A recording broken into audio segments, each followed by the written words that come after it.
I'm Debbie Travis. And I'm Tommy Smythe. And this is Trust Me, I'm a Decorator. I am so excited about today's episode of the podcast because today we're doing the year in review. So we're going to talk about the highs, the lows, the mediums. Actually, you know what? Forget the mediums. The highs and lows are that much more interesting. So we're going to do that. And we're going to do it through a series of questions that our wonderful producer, Sarah, has given us. So we don't know what these questions are going to be. They're going to pop up one by one. We're going to do it back and forth like a tennis match, okay? Okay, and these are our highs and lows, not the poor old world we're living in. And hopefully those will be somewhat relatable for our listeners. So I'm going to start off with the first question, which is, did you do something in 2023 that you have never done before? And please keep it clean, Debbie.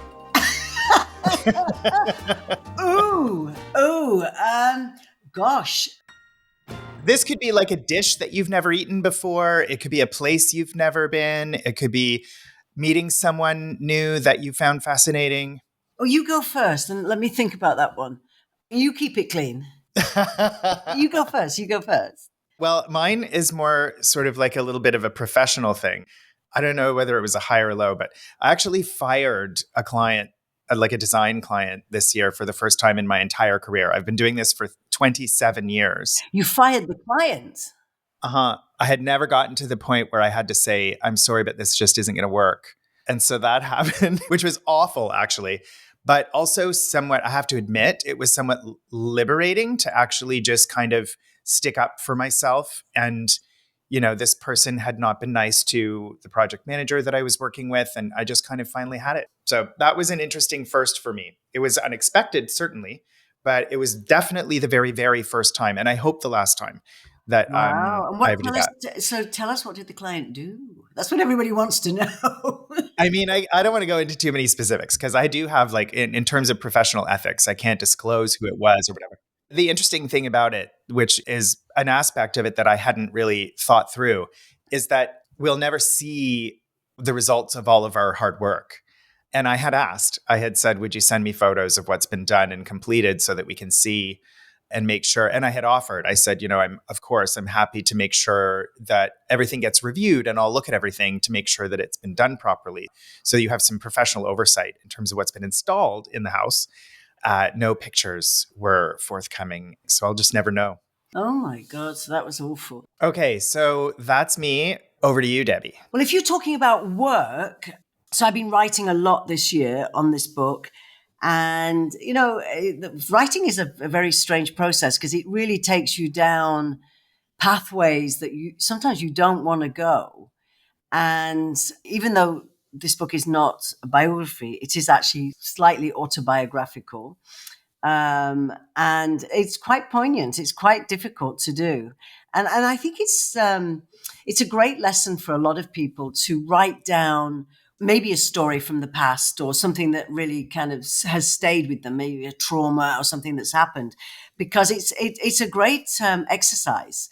And when we do our retreats, we give everybody an envelope with blank paper inside, and the envelope has their name and address on it, and they all look like a little bit shocked. And I always say to them, okay, this is the bill. That doesn't go down very well. But basically what we do it kind of the day before they leave. And the point of that is that they're more relaxed, you know, they're having fun, they've made friends, but they write a letter to themselves that we'll post to them in a year. And oh, wow. We'll do this when you come next time. It is really something. People write to us and say, you know, like life had gone on and I'm doing this and I'm doing, you know, whatever. And suddenly this letter comes through the post and I'd completely forgotten about it. And you open That's it up. Cool. It's a very cool exercise. And it could be something, I think it would be a great New Year's resolution type thing. And we can talk about that in January. You know, you write about what you'd like to achieve mentally, physically, everything over the next year. And then you send it to yourself. And did you do it? It could be a little depressing. Yeah.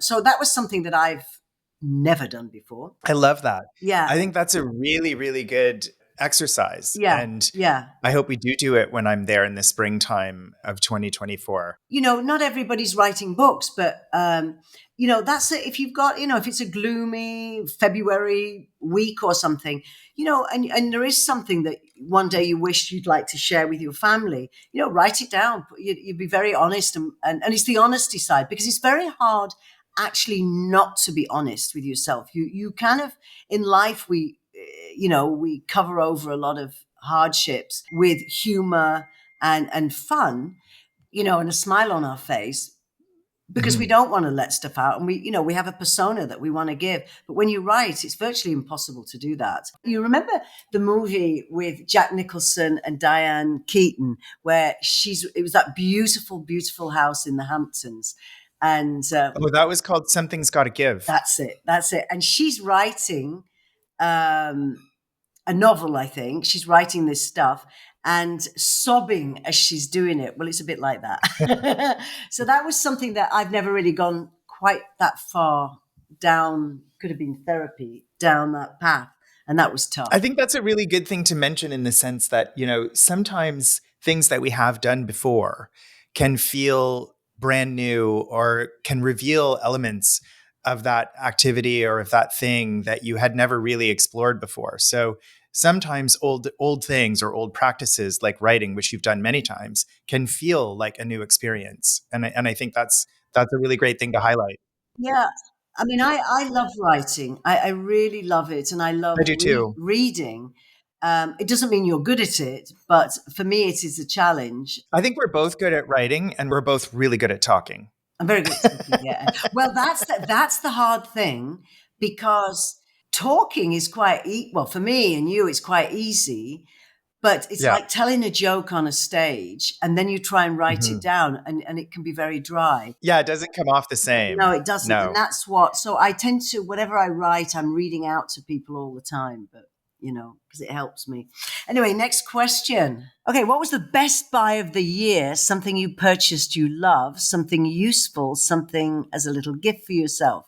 Okay, well, I can answer that. Best thing I purchased this year, probably the most expensive thing I've ever bought in my life, is Whoa. is Billy. Was it a tiara? No, well, who needs a tiara today? Who needs a fancy car? I can't afford one. No, we bought the puppy Billy, and Oh, yes. he's just an everyday expense.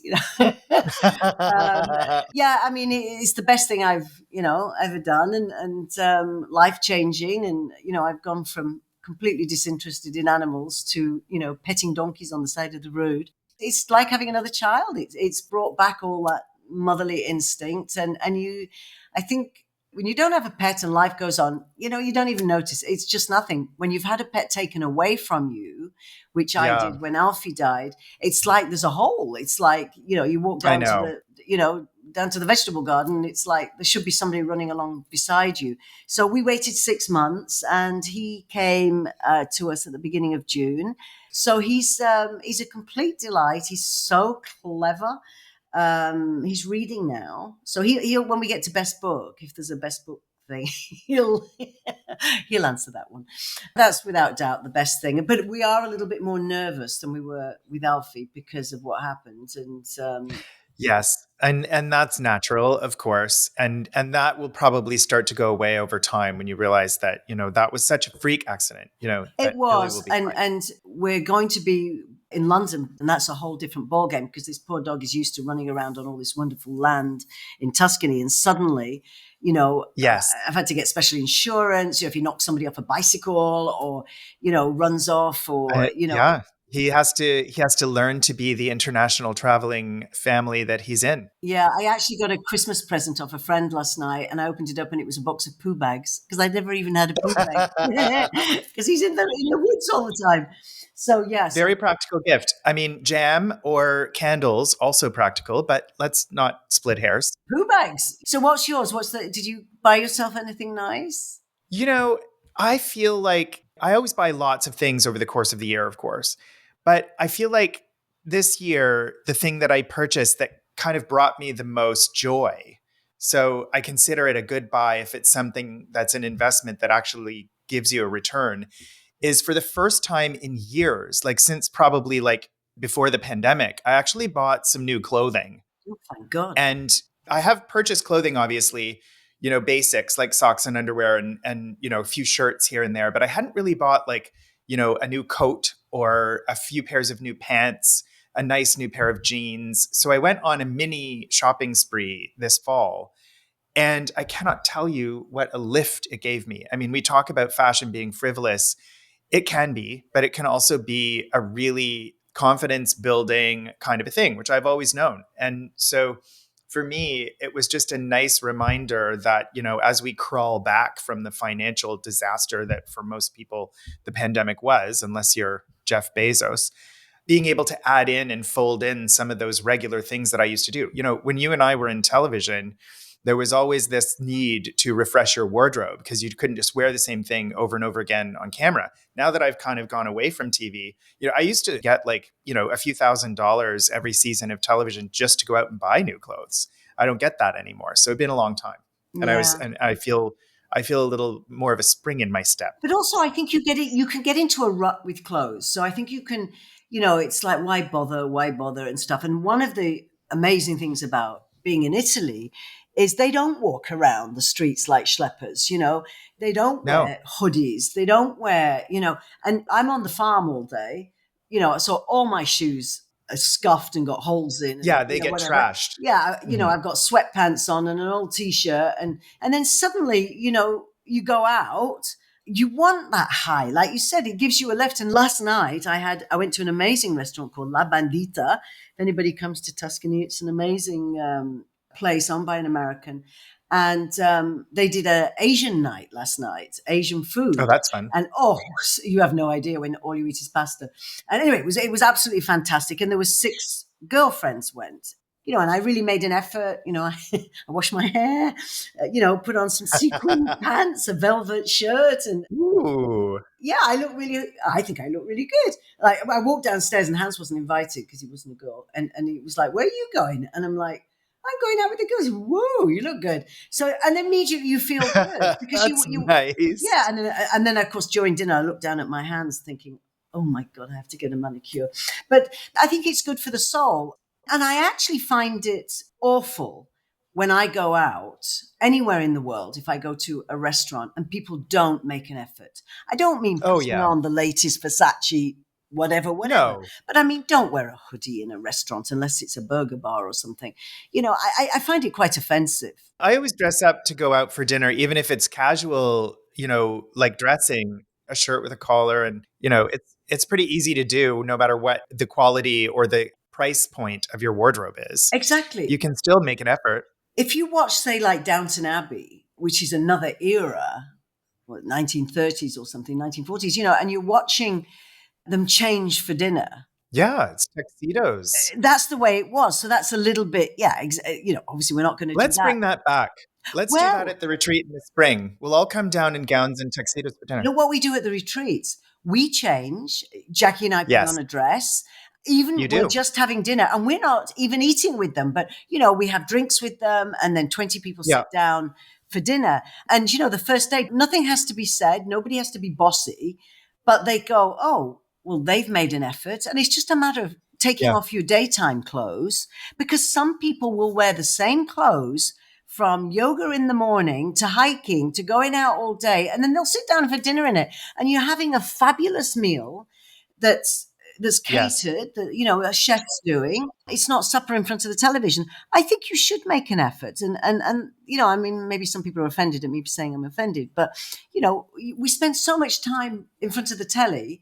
When you go out, and it's so expensive to go out today, Yes, anywhere, it is. It's a treat. why not put on a fresh shirt or something like that? I feel quite adamant about that. A frock. Yeah, a Just a frock. frock. A nice frock. Okay, next question. What was your favorite travel moment of 2023, Debbie? My favorite travel moment. I mean, you were on some pretty spectacular beaches that I saw. I don't know if that Yes, factors in. absolutely. So when our producer told us we were going to be doing this, I couldn't remember what I did this morning. And I'm like, the whole year? How do I remember that? So I went to my calendar and all I could find on my calendar was, haircut appointments, lists, Yeah, get dog food, yeah. I mean, like whatever. But Call Tommy. Oh, yeah, call Tommy. So I didn't travel as much as I have done in all the years in my last kind of 20 odd years, where travel Mhm. was really a lot of work. And sometimes I would take myself once a year to a spa or a retreat somewhere in the world. So I didn't do any of that, but I traveled a lot within Italy. And we have found this beautiful place on the coast. And it's interesting because a lot of people don't come to Tuscany for the coast. The coast is Yeah. huge and amazing beaches. I mean, not Caribbean style beaches, but no high rises, really fabulous. They have things called wild beaches. And a wild beach means there's no concessions, there's no burger stands, there's no bar, there's not a lot going on. So, of course, the Mhm. Italians don't go there. They go to the crazy side of the beach where, there's places to eat and toilets and showers and all their friends and they're toe to toe to toe. And that's what they Mhm. like. Yes, I've seen that. I've seen pictures of that. Yeah, it's crazy. Either side of these cramped beaches are these magnificent, quiet beaches. And you're like, where is everybody? And it's like, oh, we don't want to be here because we want to be with, my next door neighbor and my Like, why auntie. don't they want that? I don't understand why they don't want the empty I beach. know, I know. That's like the fantasy. It's culture because the Italians like to do things en masse. They love to Mhm. be in crowds. They love to be. I think I Yeah. mentioned this once before when we did our travel podcast. I talked about how they go on holiday together. So my village. Well, didn't the Italians invent the orgy? Well, that I was the think they did. Romans, probably. Yeah, yeah, Yes. probably. But Yeah. the whole village will go. From the octogenarians, the old people, to the kids. They'll all go together, Mhm. and they go to the same resorts every year in August, and that's their holiday. And they are jam packed. I mean, I never go to the beach in August, but we went at the end of June, and we rented this incredible brand new cabin in the sand dunes and you're always set up for disappointment. I am absolutely an expert on Yes. whether it's Airbnb or a rental house or whatever. I can see a lamp and I know it's a shit job. You know, Yes, of course. yeah, You're good at choosing because you've had oh, experience. I've had Yeah. experience of bad experiences. So we were so pleasantly surprised at this cabin. It was 2 bedrooms, 2 bathrooms, and 2 outside bathrooms. It was not expensive. It had the best, my favorite restaurant in the whole world. You walk through the sand dunes, and there on this beach was this restaurant. So we did that 3 times this year, and it's only 2 hours from Wow. where we live in the countryside. Because I live in paradise, but the only thing I don't have is the coast, Is is the the beach. ocean. Yes. Yeah. So what was your best trip? You traveled a lot. So mine, I don't know if I told you about this, but a couple months ago, at the very end of September, my dear friends Eden and Jim, who live in San Francisco, threw a party that they called the Just Because Bash. And it Ooh. was literally, they hadn't seen their friends or had a big party in a few years because of the pandemic.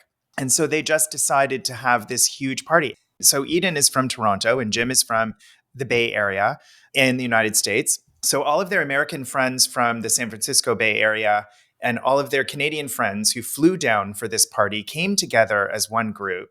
There was a gorgeous sit down dinner and then a surprise live band that had been flown up from Los Angeles, this incredible live band. And we danced until about 4 o'clock in the morning. We had the best meal. I kept saying it was like a wedding, only without the pressure and without the parents. No. So it was terribly extravagant. And Oh, obviously this is something that they're not going to do probably ever again because I'm sure that they went to extraordinary expense and of course time, incredible amount of time planning it. yeah. But it was just so special. I mean, it's just not something that you get to do every day. And I always miss them because they live in California. I also had not been to San Francisco in at least 5 or 6 years. And it's such an amazing city. As far as California goes, it's probably the most culturally sophisticated city in Oh, yeah, California. The definitely. opera is incredible. The music scene there is incredible. The food scene. It always has been a really culturally sophisticated place. So I had a really enjoyable time spending a few days there. And then I went down to LA, which is more like a void of culture. But it was an interesting sort of dual California trip. And I think it was really my highlight of the year just because the party was so great. I love a Oh, great party. Me too. Well, we do a bash like that every couple of years, every 3 years or something, where we just invite Mhm. everybody, and From everywhere, yeah. doesn't have to be a reason, does there? And and everybody No. chips in, and I love it. And you know what? Life is so short that I don't want to say, oh, I wish I'd done that. I wish I'd done that. And our parties have become quite legendary, I think, here. And we've got tents up, people sleeping everywhere, and it's I love it. So Yeah. good on you, and good on your friends for actually doing it. We're just going to take a quick break. We'll be right back. I'm Sarah Burke, and I host the Women in Media podcast, where I'm exploring the challenges women face in the media spotlight and celebrating our triumphs. My guests come from radio, TV, news, and sports, and we'll cover topics like leadership, diversity, stereotypes, and more. Most of all, I'm looking to build a community through a space where we can discuss anything. The Women in Media podcast, available on Apple Podcasts, Spotify, Google Podcasts, or at womeninmedia.ca.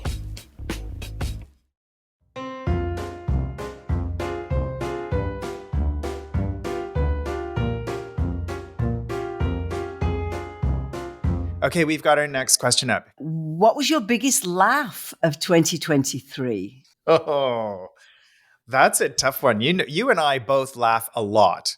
I think it's probably why we look so incredibly young. I like that. Well, it's definitely not the booze. So it must be the laughter. That's a really tough one for me because I do laugh so much and so many things to me are funny.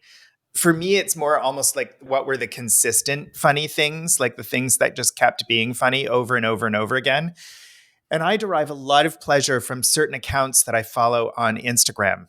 And I will tell you that there's one account where every time I go and look at it and see what they've posted on this Instagram account, I cannot stop laughing. And it's a terrible thing to admit, but it's called Kids Getting Hurt. And it's videos of little kids falling down or getting hit by, their sister on a bike, or, like just sliding down a slide and going, ass over tea kettle and falling flat on their faces. In every case, there are disclaimers that the kids are fine. Kids are quite resilient and they're quite bendy. But it is so funny. Like there'll be one where like a giant kid is like jumping on a trampoline and bounces the other kid off and he goes flying off into the distance and hits a tree or something. Just find it. I think it says a lot more about you than it does about that. But yeah, Oh God. my gosh, it does. I know it's terrible to admit, but I have to be honest. It really is the thing that I have found consistently the most funny. I don't know if when people listen to this podcast, their follower numbers will either go up or down. Oh my God. Well, that's the good side of Instagram. I'll send you the link to Kids Getting Hurt. You're gonna, Oh yeah, you can't won't wait. believe how funny it is. But I think also what, laughter to me is the most important gift in a way. As you know, Brits have an amazing sense of humor, and Oh yeah, unique actually. yeah, I mean, it's getting a little woke, but not like the rest of the world. But you'll even have the weather person saying stuff that you're thinking, did they say that? Out loud. Oh yeah. But this week I laughed so hard because I was in London and the boiler broke. It blew up, this effing boiler. Oh my God. Yeah, there was nothing left. So I had no heat, and England had a freeze. Out of nowhere. They've had snow. I'm warning you, it's freezing. Anyway, and I was down to 7 degrees. So as I came down the stairs, it was like walking into a cave. And in the end, I couldn't sit on the ground floor. So I had to sit under 5 duvets and everything. I was frozen. I had to go outside to warm up. Why on earth didn't you just get on the bus and go to the Savoy? The pub's got a few rooms down the road, but not the Savoy. Anyway, it was really, really cold. And when I got back, like 4 days ago, Hans picked me up in Florence. I was feeling fine. And by the time I got to the house, it was like this cold built up. Like first my throat gets all scratchy. No. My nose is dripping. I mean, the whole thing. Anyway, so for a day, it was only like a 48-hour thing. I sneezed and I was like this. Then, of course, I'm better and Hans got it. So yesterday I walk in the kitchen and he's the most disgusting sneezer and cougher. Oh like, no. It's like, and I said, for fuck's sake, did you have to sneeze so badly? And he kind of looks at me, So the difference was that when I was sick, I stayed in bed and he brought cups of tea up all day, and it was really nice. I'm standing there like this fishwife. Would you please stop? Yeah. Which is honestly repulsive thing, whatever. Anyway, so I thought that was really funny. But I think the funniest thing that happened to me this year, I mean, obviously they're hard to remember because they're always daily things. But, I did this surprise party for my BFF. So I brought her sister, who is probably the funniest person I've ever met in my life. Anyway, 10 of our best friends. And to pull one over, on any other woman is impossible. On Jackie, it's impossible. And it was so difficult. Anyway, like, why are you buying food? And why? Because we were between retreats, so we kind of don't eat much and we're just relaxing. And you could tell, why are you putting flowers in that room? Nothing, honestly, nothing, Jackie. Or are you talking about me? Or what, anyway, it was going all the time like this. So we had it planned to the T that they were arriving in a van, and we'd get rid of the van, pay the van, he'd leave. And then they were going to come down the driveway dressed as nuns. And the reason was we actually have 5 churches in this tiny village, but one of them's quite important. And often the nuns come up from Rome, and God knows what they're doing in there. But so then they go for walks, and they're always bloody going down my driveway. So sometimes I don't like nuns very much, and that's a whole other story. You'll have to read my book. But anyway, so I said to Jackie, can you tell the nuns to bugger off, So she's lying by the pool. It was September, so it was really hot. And everybody's here. They're all hiding behind cypress trees on the driveway, all in full black nun outfits with the big cross down the middle, hanging around their necks, the whole habit on their heads. So good. And Jackie doesn't have very good long eyesight. So her son was here, and he said, Auntie Debbie says, can you get rid of the nuns? They're coming down the driveway. And she says, why doesn't Debbie do it? So, of course, guys aren't as good as this. So he comes running back. Why can't you do it? I said, tell her I'm busy on a phone call. So she's busy on a phone call. Jackie goes, no, she's not. And look, just tell her something. Go to the thing. So she's really pissed off. So she gets to the driveway. And coming down, there's a line of cypress trees. All these nuns start dancing down, but they were also carrying bottles of gin. She just didn't get it because they were too far away for her to see. And she's going, they're carrying alcohol. And I'm like, I don't know, Jack. And then I've got people in the bushes with cameras, and then a few people didn't want to dress up as nuns because they were against it. Anyway, when she saw them, and they were like a foot away by the time she saw it was her sister, all her best friends and everything. Wow. We laughed. We're still laughing about it. It was so much fun. I mean, I love a good prank. People don't prank as much as they used to. There used to be whole television series about pranks and things, and you just don't see it as much as you used to. I think everyone's too afraid they're going to get sued. People are too litigious. Oh, God, it's getting so boring. I wonder if we'll ever go back to the happy days of all the crazy stuff that we used to do. I mean, well, right now, speaking of crazy stuff we used to do or just things that we do, we're going to do a rapid fire to wrap things up. So we're going to do, what's your favorite book of 2023? What's your favorite film of the year? What's your favorite TV show of the year? And what did you binge watch? So let's start with book. Your favorite book. I have a great one. It's called Horse. Okay. I can't remember the author. Just Horse. It is one of the best books I have ever read. It's brilliant. You?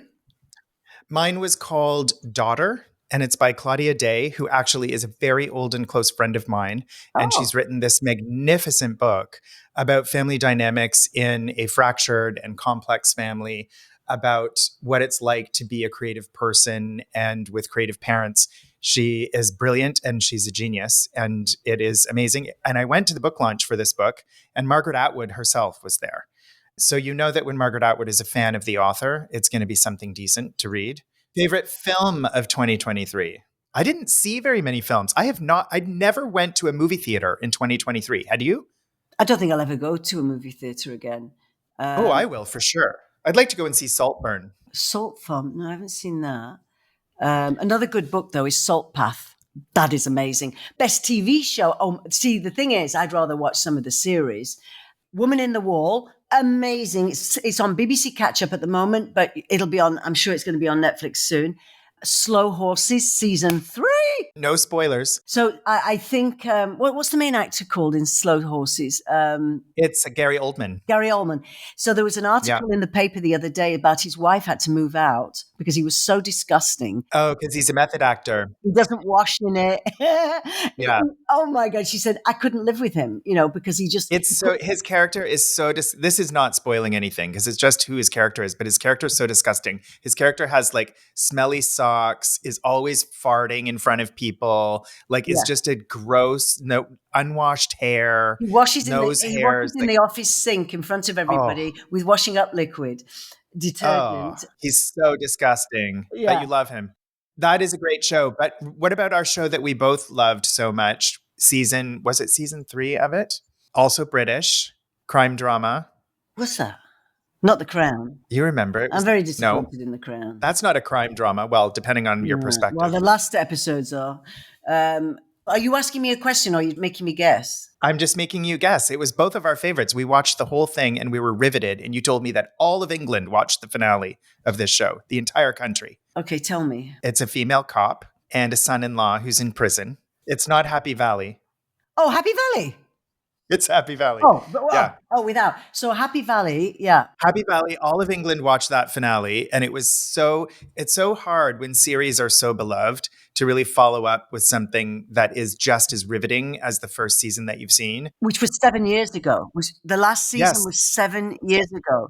But is it on in North America now? Oh, yes, I've watched the whole thing. You I have? told you I was waiting for it to come here, and I had to actually purchase a new streaming membership for BritBox so that I could see it. But now I'm addicted to BritBox anyway. It's fine. Oh, I didn't realize you'd seen it. Wasn't the ending ruthless? Ooh. Oh, my gosh.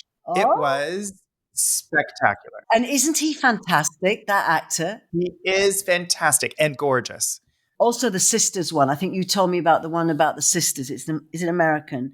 It's a group of sisters and they murder somebody. Oh, the Irish sisters. That was amazing. I think it's called Bad Sisters, isn't it? Bad Sisters, that's right. So I think, to be quite honest, the television series, especially the British ones, I'm sorry to say that, but are so exceptional. Better than the films. They're so Yeah, better than exceptional. films. And we started watching a movie the other night that I was convinced it was AI. That somebody had just put, okay, let's have a bad guy, a good guy, this guy, and that guy, and they just, let's see what muck comes out of it. There's so much rubbish out. It's incredibly depressing. Oh, yeah. And everything is just a remake of something that's old. There's not a lot of new ideas, which is why I want to see that film Saltburn. I've heard it's very good. Okay, we're going to go on to the big finale question. Okay. So the final question. Oh, what's our favorite podcast interview?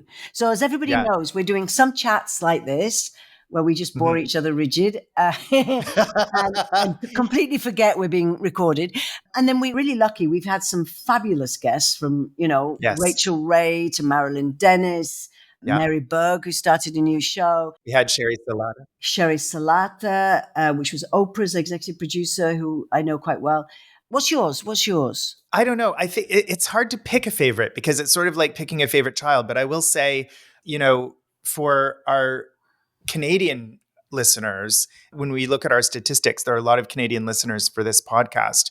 The Marilyn Dennis interview was really special in the sense that she had just folded the final curtain on her television program. She's still very much a radio host and a podcast host, but she had closed the curtain on her television show. And this was really the first time that she'd done an interview where she talked about personal reasons for doing that and reflected on how much fun it had been doing that show. There was something very emotionally, I think, really special about that episode. And Mare is such a good friend of both of ours that I felt like it was a really natural and really super intimate interview. I get intimidated by some of the other guests. I thought Sherry Salata was just such a luminous figure and Rachel Ray is such a star. But Marilyn's interview, I thought, was really personal and really sweet between the three of us. And Frances Mays, who wrote Under the Tuscan Sun. Oh, gosh. Well, that was a dream come true for me. Yeah, well, she was our first. What I love Frances does two things to me. One is she reduces me to I'm just too useless for words. But also her writing is so good and poetic. I mean, she's a professional writer. She taught writing at Stanford. Yeah. She's just an amazing, amazing writer. But she was also my mentor when I moved here. And I met her because I rang her up to ask her to help me because I didn't know where to get my hair cut. I didn't know where to buy kitchen tile. I didn't know anything. One thing I've learned coming and living in a foreign land is that you are on your own making friends, and you have to force yourself. And last night at it was a dinner in a restaurant, lots of other tables, people I didn't know. And as I said, an American couple we were a little bit loud and a little bit tipsy, and we were having an amazing time. Shocking. And hard to imagine. And there was a youngish couple sitting behind us. And at the end, they came over and they said, hi, we're from America, and you're having a really good time. And we said, oh, hi, are you tourists? And this happens all the time here. People, Sure. And they said, no, we've just bought a house. And she said, I'm a little nervous because I don't know anybody. Well, within minutes, they were sitting with us, like numbers were exchanged. I think she's going off to see a friend of mine today, and it is actually, it's essential to do that. Kudos for her. Yeah.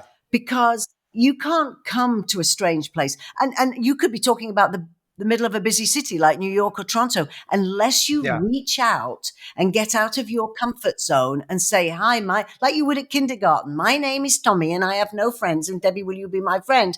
Nobody's going to do it for you. And I thought that was so great of this girl, because I do meet people here all the time who say, well, I don't know how to meet people.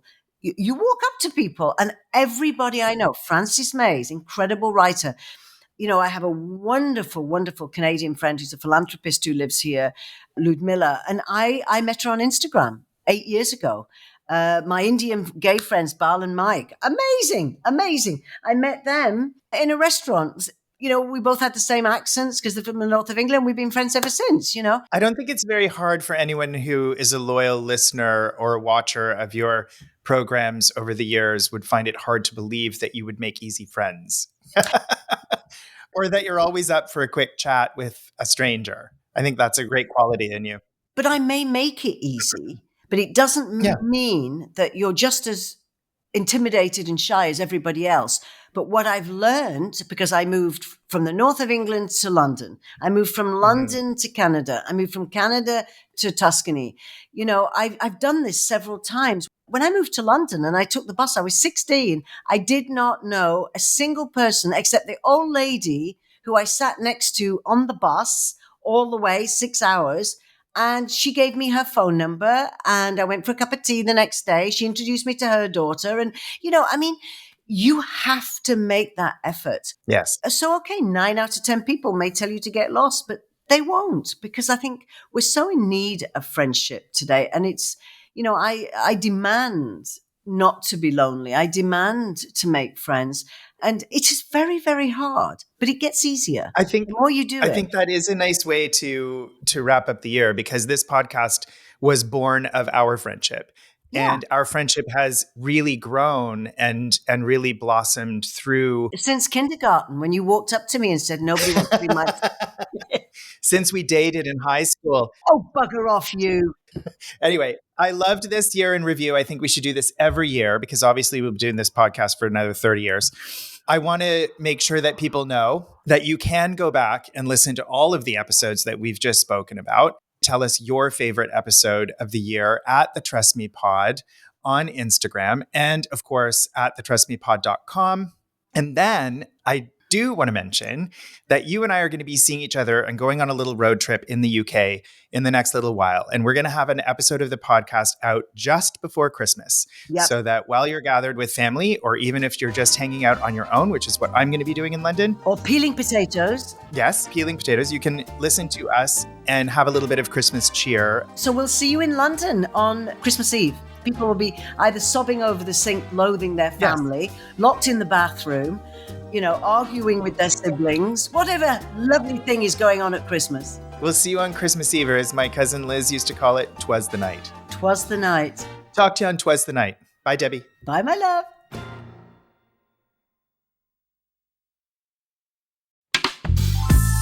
This podcast is distributed by the Women in Media Podcast Network. Find out more at womeninmedia.network.